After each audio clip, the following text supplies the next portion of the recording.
analyzing leaders, they find that they all have 7 qualities in common. And these qualities are all learnable qualities, and you learn them by practice. Whatever you dwell upon or think about grows in your mentality. If you think about these qualities, you start to develop the qualities. Number 1, the most important quality is vision. Leaders have vision. Peter Drucker said that if you do not have a vision to be a world leader when you start your business on your kitchen table, you'll probably never be very successful. Imagine you could be a world leader. You ask the question, well, if I was the world leader in my field, how would I be different from today? How would my company be different from today? You cannot achieve it. If you cannot write it down, you don't know what it is. You're unclear, fuzzy.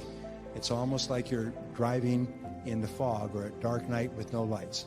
But when you write it down, it starts to become clearer and clearer. And there's a direct relationship between how clear your ideal future is on paper and how fast you create it. You may not even know clearly where you're going to achieve it. All you have to do is be clear about what you want. Write it down. There's the difference between winners and losers in every field. Winners take the first step with no guarantee of success. The second quality is courage. The 2 qualities that every single leader had in common was vision, an exciting picture of the future that they wanted to create, and courage, which was the courage to take action on the vision with no guarantees. Nothing worthwhile in life is possible without taking a risk, and the risk is that it won't work. Move out of the comfort zone. The biggest single limitation on success in work today is the comfort zone. People become comfortable doing things a certain way, and they don't want to change.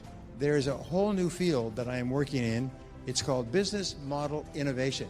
Because of rapid change in our business world, most business models are obsolete. The wonderful thing about business model innovation is that it's a skill, and they're all learnable. Is you can learn, but you've got to get out of your comfort zone. This is the hardest thing for all companies. Biggest single obstacle is that people won't change because they're so comfortable doing it the old way.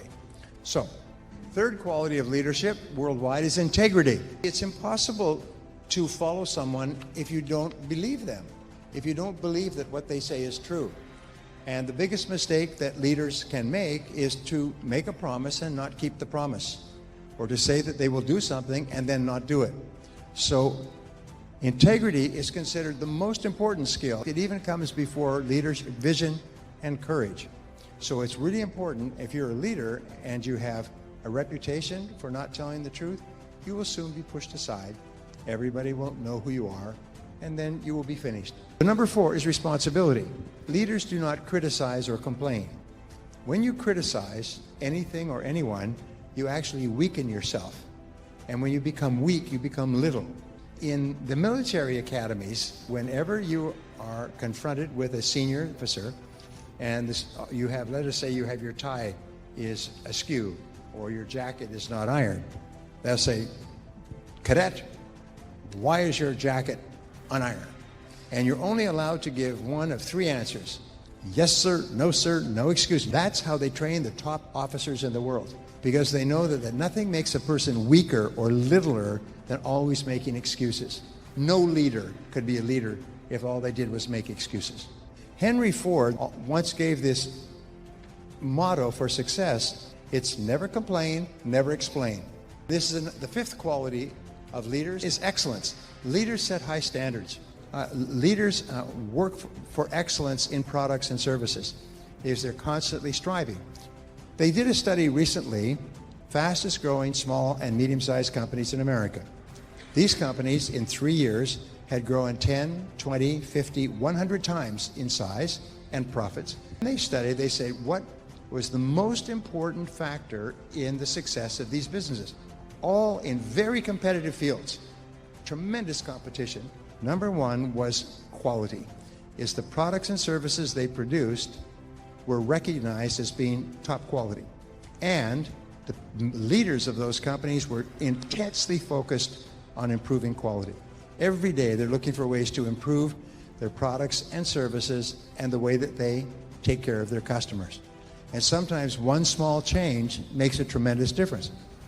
So, number 6 is communication. Leaders are good communicators.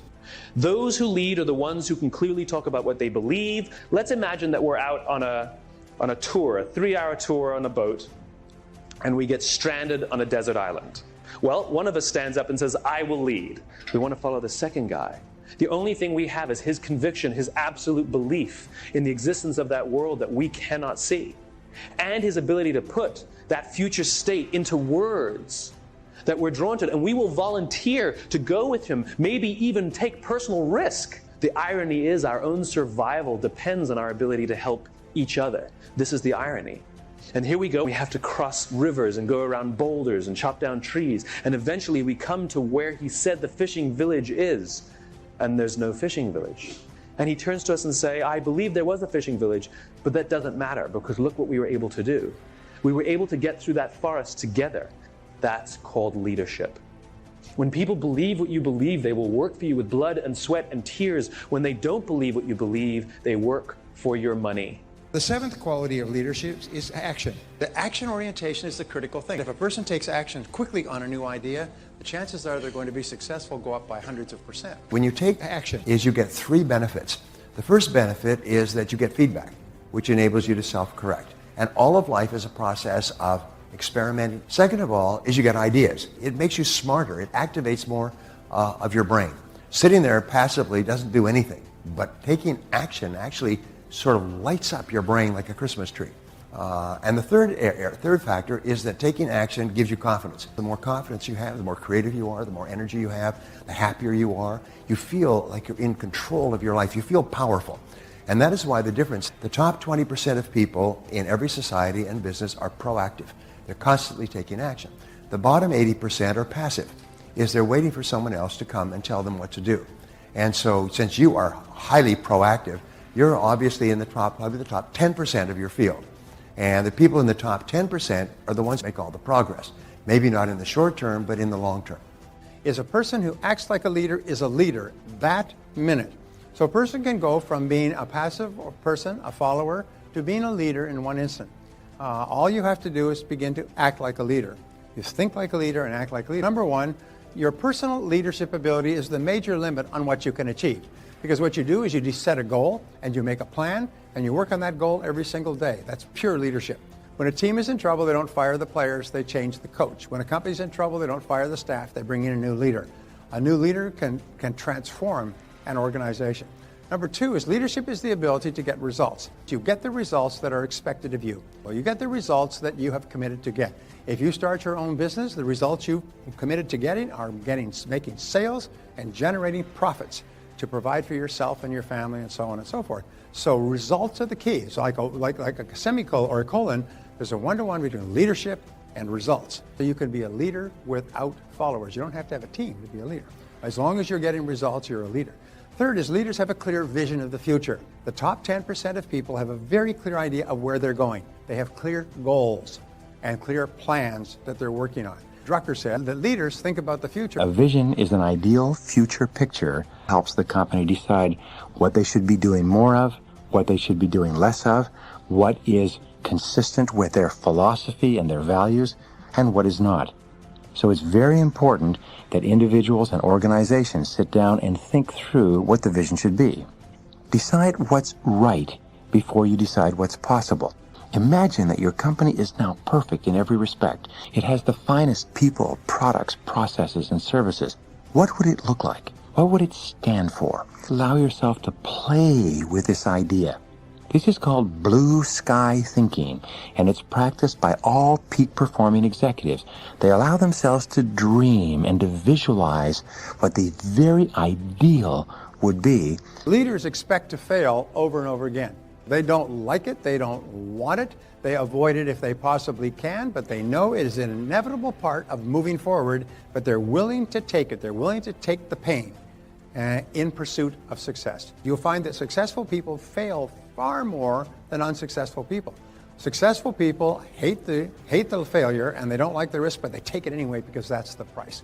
So therefore, when you have a situation where you have to take a risk, do everything possible to mitigate your risk. Interesting discovery, successful entrepreneurs are not risk seekers. They are very clever risk avoiders in pursuit of profit. They're not out there throwing their money around like gamblers in Las Vegas. They're very careful with their money. They know that in any case, a good friend of mine said 2/3 of your investments, no matter how much due diligence you do, will not work out. but you just have to minimize your losses with the best information and maximize your profits. Don't ever be afraid of taking a risk in the pursuit of success. Number 2 is to market and innovate. Always looking for faster, better, newer, more original, different, cheaper ways to get the job done more effectively for yourself and your organization. Encouraging people to be creative means encouraging them to come up with ideas and never raining on their parade.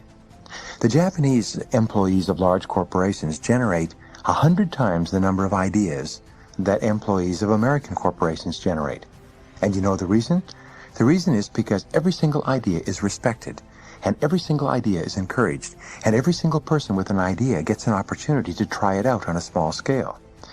In American corporations, however, when somebody comes up with an idea, everybody takes turn dumping on the idea and pointing out all the holes in the ideas. So welcome ideas and encourage creativity. Allow people to come up with even ridiculous ideas and just listen to them. 3, set priorities and work on key tasks. There's always 100 things that you can do, but the ability to set priorities is one of the most important of all skills that we have as an adult. Number 4 is focus and concentrate where superior results are possible. And this is important. Ben Trigo said the very worst use of time is to do very well what need not be done at all. It's amazing how many of us spend an enormous amount of time working on something that need not be done at all. The rule for great success is do fewer things, but do more important things, and do more of them, and get better at them. Do fewer things, but do more important things, and do them more often, and get better at them. And that alone will double your income. Number 5 is solve problems and make decisions. Your ability to solve problems is usually the critical factor in your promotion, your income, your success, and so on. Colin Powell said that leadership is the ability to solve problems. Between you and any goal you have, especially a financial goal, the only thing that stands between you is problems.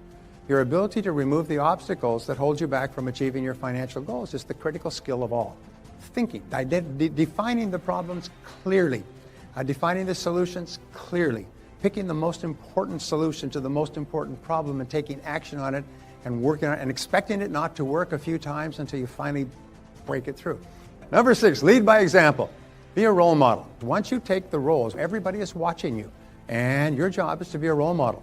Kant said, live your life as though your every act were to become a universal law. As a leader, if you set high standards for yourself, you will be, by extension, setting high standards for others. Remember, everybody watches you. You're the standard bearer. You know, if you have children, what they found in psychology is that children are more influenced by your example than by anything else that you do or say. Well, anything else that you say. Number 7 is perform and get results. What can you and only you do that, if done well, can make a real difference? Sometimes it's a decision you need to make, or a customer you need to call, or a sales plan you need to initiate. But there's always something that you and only you can do. If you don't do it, nobody else will do it. But if you do it and you do it well, it can make a real difference. And whatever you're doing, if it's not the most valuable, you stop doing it and start doing what is. This takes tremendous discipline, but as Goethe said, everything is hard before it's easy. Good habits are hard to form, and the most important of all habits to form is the habit of working on the most valuable thing you can possibly be doing. Leadership and self-discipline go hand in hand. It is not possible to imagine an effective leader who lacks self-discipline, willpower, self-control, and self-mastery. The overarching characteristic of a leader is that he is in complete control of himself and every situation. There has seldom been a time in history when leaders were so needed and so much in demand as today. We need leaders at every level of society, both in the profit and non-profit sectors. We need leaders in our families, businesses, places of worship, community organizations, and especially politics. We need men and women who take their responsibilities seriously and are willing to step forward to take command of the situation. Fortunately, leadership is learnable. Leaders are developed, usually self-developed, over time through hard work, experience, and training. As Peter Drucker once said, there may be natural-born leaders, but there are so few of them that they make no difference in the great scheme of things. 4 stages of development. In your career in business, you progress through 4 levels of activity and attainment. First, you start off as an employee with limited knowledge and experience.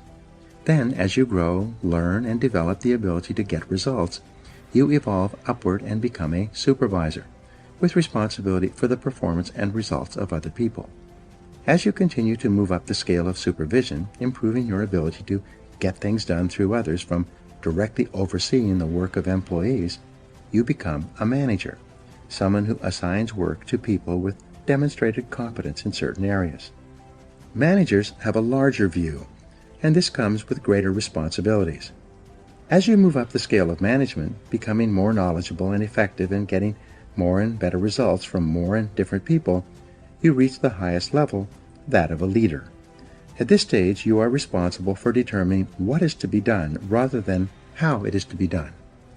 It is said that some leaders are made, some are born, and some people have leadership thrust upon them. Leaders emerge or are promoted to deal with a situation requiring leadership ability. In its simplest terms, the role of the leader is to take responsibility for results. The primary reason that people are promoted into increasingly higher levels of leadership is because they demonstrate the ability to get the required results at each level.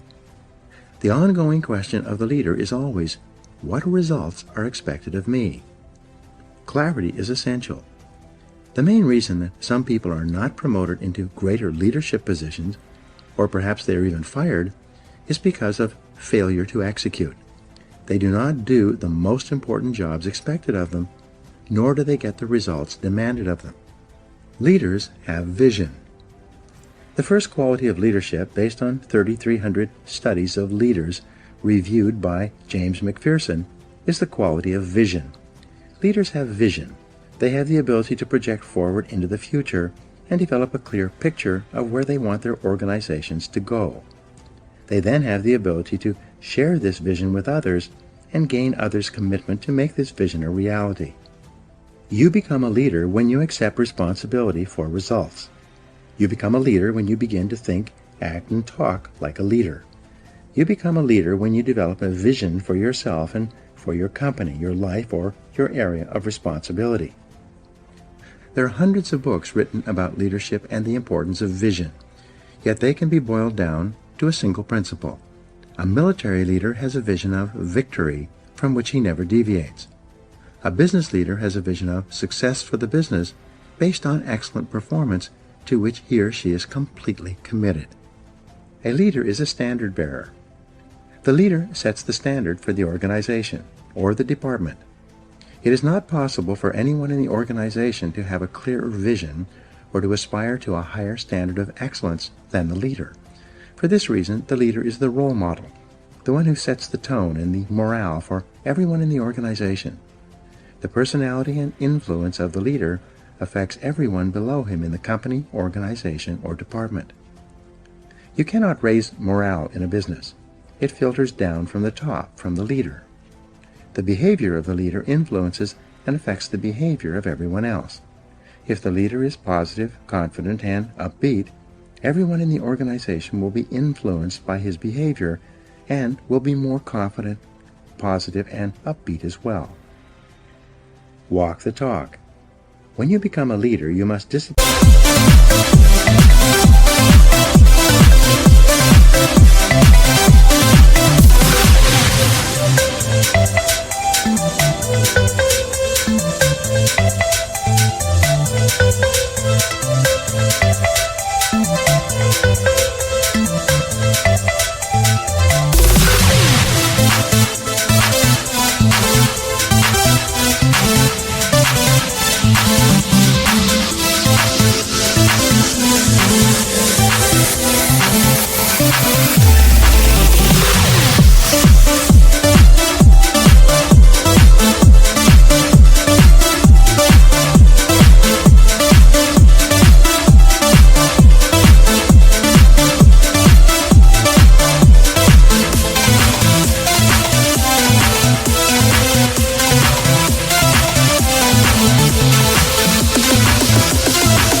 yourself to be leader-like. You must walk, talk, and act the part of a leader. You become a different person with different responsibilities than a manager. When you are working your way up, you are a part of the staff or the sales team. When you become a manager, you are part of management. This means that when you are part of the staff, your orientation is upward and sideways. But when you become a leader, your orientation is downward, toward all the people for whom you are responsible. Perhaps the most important behavior of a leader is for you to discipline yourself to be a role model. Imagine that everyone is watching you and patterning everything they do and say based on your behavior. When you become a leader, you no longer have the luxury to let it all hang out. From the time you are promoted into leadership, you have a special responsibility to discipline and control your words and behaviors in such a way so that you bring about the very best possible results for your organization and for other people. Set the standards. The leader sets the standards for the organization's behavior, quality of work, personal organization, time management, and appearance. In excellent organizations, the leader is the person who everyone looks up to and wants to emulate. In most cases, the leader works harder than others in the company. The leader appears to be more committed, more determined, more courageous, more visionary, and more persistent than anyone else. The leader sets a tone that everyone wants to emulate. The leader also sets the standard for how people are treated in the organization. When the leader treats people with courtesy, consideration, and concern, it quickly becomes known that these are the standards to which others must adhere. Set values and principles. In addition to a clear vision for the organization, the leader must have a set of values and organizing principles that guide behavior and decision-making. Everyone must know what the leader and the company stands for and believes in. The job of the leader, then, is to articulate this vision of excellent performance within the constraints of high ethical standards at all times. He or she must walk the talk and live the values and behaviors he or she teaches. The very best standard for a leader is the golden rule: do unto others as you would have them do unto you. For example, when Jack Welch was the president of General Electric, he encouraged managers to treat each employee as if that employee might be promoted over his head sometime in the future, and he might find himself working under the person who is now working below him. This way of thinking assured that managers treated their staff with a high degree of respect and courtesy. 7 principles of leadership. To be an effective leader, there are 7 principles you must incorporate into your leadership behavior and activities. 1. Clarity. This is perhaps your most important responsibility. You must be absolutely clear about who you are and what you stand for. You must be absolutely clear about your vision and where you want to lead your people. You must be absolutely clear about the goals and objectives of the organization and how they are to be achieved. Especially, you must be absolutely clear about the values, mission, and purpose of the organization and what it stands for. Everyone around you and below you must know exactly why they are doing what they do and what their company has been formed to accomplish. 2. Competence. As the leader, you must set a standard of excellent performance for the organization as well as for every person and function in the company. Your goal must be for your company to be as good or better than your very best competitor. You must be continually seeking ways to improve the quality of your product and services to your customers. 3. Commitment. The leader is absolutely committed to the success of the organization and believes completely that this organization is the best in the business or will be the best in the future. This passionate commitment to the organization and to success and achievement motivates and inspires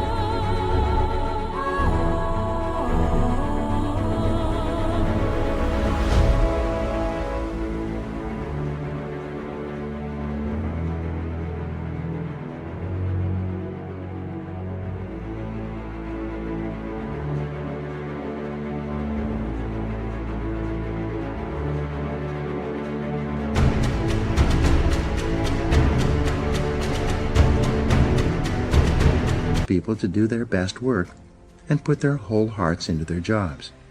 4. Constraints. The job of the leader is to identify the constraints or limiting factors that set the speed at which the company achieves its most important goals of revenue and profitability. The leader then allocates people and resources to alleviate those constraints and remove the obstacles so it can perform as one of the best in the business. 5. Creativity.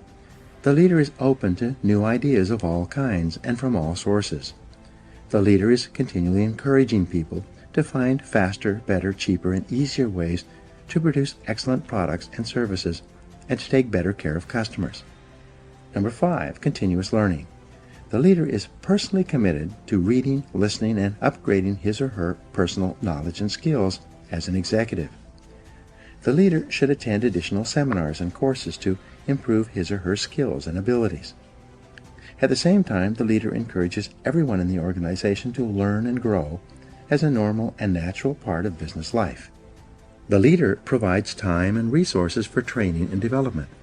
The leader knows that the best companies have the best trained people, the second best companies have the second best trained people, and the third best companies have the least trained people and are on their way out of business. Number 7 is consistency. The leader has the self-discipline to be consistent, dependable, reliable, calm, and predictable in all situations. One of the great comforts of business life is for an employee to know that the leader is completely consistent and reliable. An effective leader does not change from day to day. The leader is not blown in the wind by each new situation or problem or emergency that arises. Instead, the leader is calm, positive, and confident, especially under pressure. The inevitable crisis. The only thing that is inevitable in the life of the leader is the crisis. When you rise to a position of leadership, you will experience crises repeatedly, crises that are unpredictable, unbidden, and often capable of seriously damaging the organization. It is in the crisis that the leader demonstrates his competence. In times of crisis, the leader becomes calm, cool, objective, and completely in control. The leader asks questions and gathers information. The leader assesses the situation accurately and makes whatever decisions are necessary to minimize the damage or cut the losses. Great leaders discipline themselves to keep their fears and misgivings private. They do not share their concerns with their staffs, knowing that this can cause confusion and loss of morale. Instead, the leader asks a lot of questions, probes deeply into situations so that he or she understands them thoroughly, and keeps his or her feelings private. As far as the members of the organization are concerned, the leader is always calm, positive, relaxed, and in complete control, no matter what is happening. Self-control and leadership. There's a direct relationship between your ability to discipline yourself and your behaviors and your readiness to lead. It is only when you prove to others that you are in complete control of yourself that they develop the confidence to put you in a leadership position and keep you there. The leader realizes that everything he says to or about another person is magnified. The leader therefore praises and encourages people, both in their presence and when they are not around. He never says anything negative that could be misinterpreted or that could demotivate or offend another person. If he has problems with someone, he addresses them privately, out of sight and earshot of anyone else. Leadership qualities. Leaders discipline themselves to plan, prepare, organize, and check every detail. They take nothing for granted. They ask questions to ensure that they have a complete understanding of a situation, problem, or difficulty. Great leaders act as if they own the entire company. They accept a high level of personal responsibility. The leader never complains, makes excuses, or blames others for problems. Leaders are intensely action-oriented. They gather information carefully and they make the decisions that are necessary. They set measures and standards and hold others to them. They insist that the job be done quickly and well. Leaders rise to the top. Leaders rise to the top of an organization as cream rises in milk. When you accept complete responsibility for getting results, concentrate single-mindedly on completing your most important tasks, continually upgrade your knowledge and skills as well as your ability to contribute value to your company, and treat other people with kindness and consideration, you will emerge as a natural leader. As you demonstrate your ability to make an increasingly valuable contribution to your organization, people above, below, and on both sides of you will want you to be promoted into leadership and will support you when you reach that position. One of your primary aims in life is to walk, talk, act, speak, and treat others as a leader would. Eventually, your position will be equal to your performance.